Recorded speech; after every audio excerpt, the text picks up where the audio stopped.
Hello everyone. आज का हमारा सवाल है चूज द करेक्ट स्टेटमेंट। यहाँ पे देखिए चार स्टेटमेंट गिवन है, आपको सही स्टेटमेंट चूज करना है। तो आते हैं हम लोग एक एक करके ऑप्शन पे। Diamond is covalent and graphite is आयनिक। देखिए डायमंड कोवेलेंट होता है, ग्रेफाइट आयनिक होता है, बिल्कुल गलत बात है। आपका दोनों के दोनों डायमंड भी कोवेलेंट होते हैं। डायमंड में भी कार्बन कार्बन आइटम आपके बॉन्डेड होते हैं, टेट्राहेड्रली बॉन्डेड होते हैं डायमंड में। और ये आपका 3D जाइंट स्ट्रक्चर बनाते हैं, मीन्स ईच कार्बन आइटम जो है ना वो आपके 4 अदर कार्बन आइटम से जुड़े होते हैं। तो इस तरह से एक 3D जाइंट स्ट्रक्चर बन जाता है। ग्रेफाइट की हम बात करें तो ग्रेफाइट में एक 2D स्ट्रक्चर बनता है, प्लेनर स्ट्रक्चर बनता है जिसमें हेक्सागोनल रिंग्स का फॉर्मेशन होता है। तो इस तरह से ये आपके रिंग का फॉर्मेशन करते हैं। ठीक है। तो यहाँ पे आपका कुछ इस तरह से रिंग फॉर्मेशन होता है। तो ये आपका 6 मेंबर रिंग का फॉर्मेशन होता है।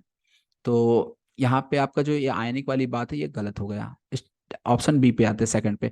डायमंड इज sp3 हाइब्रिडाइज्ड, बिल्कुल सही बात है। Each carbon is bonded to 4 other carbon atom. तो 4 अदर कार्बन आइटम से जुड़े तो हाइब्रिडाइजेशन sp3 हो जाएगा बिल्कुल।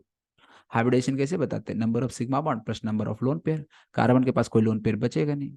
ग्रेफाइट इज sp2 हाइब्रिडाइज, हाँ ये बात बिल्कुल सही है। देखो ग्रेफाइट में क्या होता है ना, each carbon atom is bonded to only 3 other carbon atom. यहाँ पे थोड़ा सा स्ट्रक्चर मैंने गलत ड्रॉ कर दिया, ठीक है ना। तो एक कार्बन आइटम आपका 3 ही अदर कार्बन आइटम से जुड़ा होता है और इसके पास एक इलेक्ट्रॉन आपका फ्री बच जाता है। और ये जो इलेक्ट्रॉन फ्री होता है इसके वजह से ये इलेक्ट्रिसिटी कंडक्ट करता है और ये आपका पाई बॉन्ड में कन्वर्ट हो जाता है। तो यहाँ पे नंबर ऑफ सिग्मा बॉन्ड की हम बात करें तो 3 ही होता है, इसलिए यहाँ पे हाइब्रिडेशन ग्रेफाइट में आपका sp2 ही होता है। तो ये आपका जो स्टेटमेंट 2 था ये आपका बिल्कुल करेक्ट है। तो यार आपको करेक्ट स्टेटमेंट नहीं पहचाना था तो आंसर तो सेकंड हो जाएगा। बाय द वे हम फिर भी थर्ड और फोर्थ ऑप्शन को देख लेते हैं ये गलत क्यों है। Both diamond and graphite are used as dry lubricants. देखो यार ये सिंपल यूजेस पे बेस्ड है।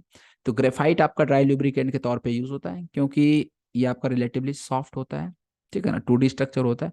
डायमंड यार सॉफ्ट होता ही नहीं है, ये ड्राई लुब्रिकेंट के तौर पे कभी यूज किया ही नहीं जा सकता है।